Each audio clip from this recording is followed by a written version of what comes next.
রোজকার রান্নার থেকে আজকের রেসিপি বাটা মাছের ঝোল।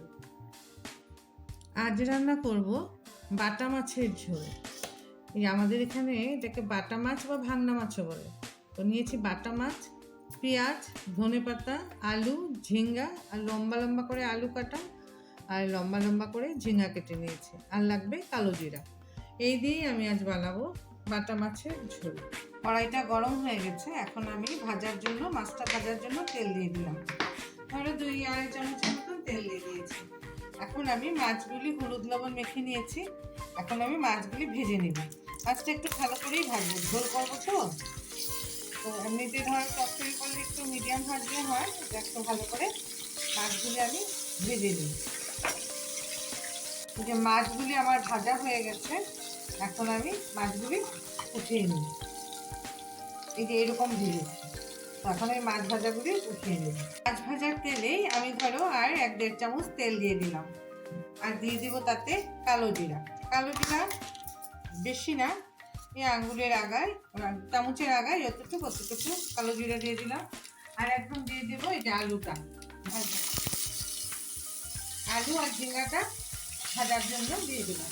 এটাকে এখন একটু ভালো করে ভেজে নিই, তারপরে আমি দেখাই।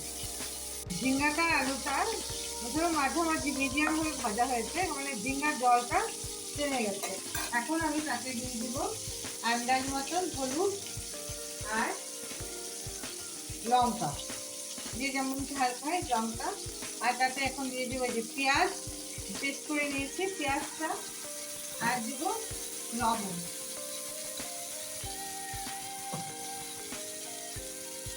দিয়ে একটু সাঁতলে নেই।